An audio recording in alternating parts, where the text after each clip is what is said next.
Assalamualaikum warahmatullahi wabarakatuh. The life of vlogger. Vlogger. Yeah. Anyways, I just came home. Oh my god. Yeah, I actually every time say oh my god. Because it's so my god. It's so hot. Alhamdulillah. Here in Saudi, we will have a breakout. And I am the one who did had. I already had my breakout here because you know the visitor is early. So let's go inside. Bismillahirrahmanirrahim. Assalamualaikum ahlul bait. So ito, dumating na naman tayo. Bismillah. Bigat. So ang bigat ng dala kong bag. Kasi nga, andito lahat yung mga gamit ko sa work. So, ito po, nakapagbag po ako everyday. So, ito yung ginagamit ko everyday. Kasi madali yan kunin, madali ang ayoko yung shoulder bag. So, magpapalit lang ako ng damit. Kasi, yun naman yung dapat. Oo nga pala, hindi ako naka-close ng light doon Napumasok ako na hindi nag-close ng light. Ito namang hijab ko, ayaw magbigay. Laging nagpapasilip eh. So, close muna tayo ng light dahil tayo yung huli. Dapat tayo yung may responsibility. So, naka-close na. Alhamdulillah. Uy, yung kamay ko. Ang ganda pala. So, pagtripan nga natin. Sige, yung kurtina. 1, 2. Wow, mashallah. Assalamualaikum. So, yung mga iba tulog. So, hindi tayo pwede maingay. Kasi tulog po sila. So, guys, isi-share ko yung lagi-lagi kong dala na bag. Ito po, yung nagpapagbigat sa akin. Laptop ko. Tubig ko na laging may Bismillahirrahmanirrahim. As a Muslim woman, we cannot drink water that we are standing, so we have to sit. Bismillahirrahmanirrahim. Alhamdulillah. Oh, sana all my dimple.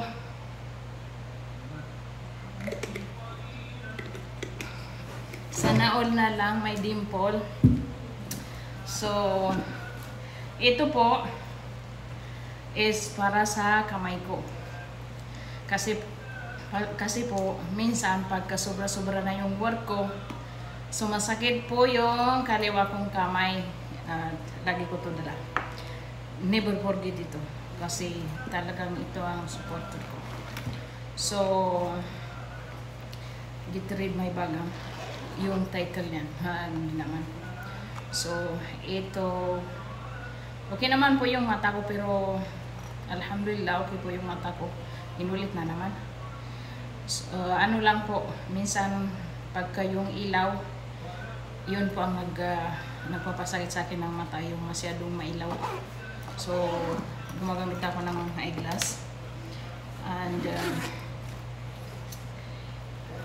ponytail. Another. So, ito yung sunglass ko. Kasi summer dito. So, lagi natin dapat protektahan yung mata natin. Ganito po yan. So, oh, ang cute ko now. Joke lang po. So, ang cute na. And may another phone. And the most important things. Pag break time, kaya wala na akong tinatrabaho, ginagawa. So, nag-ano po ako ng ganito. Aywan sa inyo, pero sa amin is tasbih. Ang tawag namin dito, tasbih. Aywan ko kung ano sa Tagalog or ano ang tawag dito sa I remember, pag sa English ata,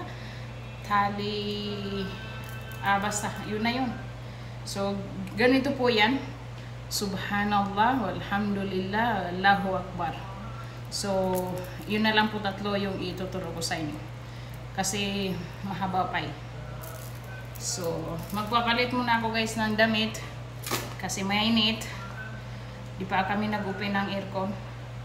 Kasi ayaw ata nila magbayad ng ano eh. Ayaw ata nang magbayad ng bill. Hindi po. Hindi pa kasi nag-open yung aircon namin eh. So, lalagyan natin ulit ang laptop ko.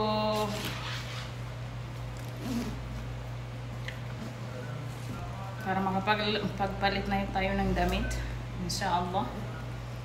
So, ito po yung bag ko na dala-dala everyday. So, yan po yung partner ko. Kahit na wala po akong husband, no kids or anything, ito na lang po ang partner ko. Joke. So, see you guys later. So, guys, nakapagpalit na ako, nakapagdasal na rin ako. I mean, I already prayed and magpa-fry lang, fry ako ng eggplant. Kasi yun yung kakainin namin. Eggplant, salad, eggplant, and bell pepper. Kailangan ko rin yun i-cut. So, di ko ipapakita kasi may nakita akong ibang video na bawal daw yung eggplant ipakita sa social media kasi nagbabiolation ata. So, ako na lang po ang eggplant po yung ikakat ko, tapos ipa-fry. So anyway guys, I wear my same dress yesterday kasi ayoko po yung pag nag-fry po ako, yung mga ngamoy ako na amoy fry oil. So ayoko po yung ganun. So magpapalit din po ako mamaya kasi pagka natapos ko na yung work ko na ipa-fry yung eggplant namin kasi mamaya kakainin namin for late lunch. So brunch na yun sa ibang tawag, aywan, sa iba. So, late lunch naman sa akin. Kasi katapos ko lang sa mga trabaho ko, nakapagdasal na rin at everything. So, mag-fry na lang ako ng itlog. Inulit ko na naman ang salita ko. Ay, nako. Palagi na lang paulit-ulit. Pasensya na guys. Ganun lang po talaga yung bulol. Oh, so inshallah, pagkatapos ko tumapray guys, balikan ko kayo. Ito na, nagpa-fry na ako, nagpainit na rin ako ng frying pan with oil. So, ilalagay ko na lang yung yung eggplant. At dito ko i-dry para ma-drain yung, drain bang tawag nun? Mawala yung oil. So, hindi masyado oily. So, ganito yan, para safety. So, hindi na tayo maglilinis, magpupuna. So, dito muna lang ilagay para direct wash na. Itapon na lang dun sa sink. Joke lang po. So, ito na po siya. Nakat ko na rin. So, mamaya babalik ako ulit. See you guys! So, tapos ko na i-fry yung patapos na yung eggplant. So, I'm going to cut again another bell pepper. So, I have 3 pieces right here. So, ikakat natin ito ng small square. So, sana matapos kasi gutom na po ako na. Nagbabalibol na po yung akin tiyan.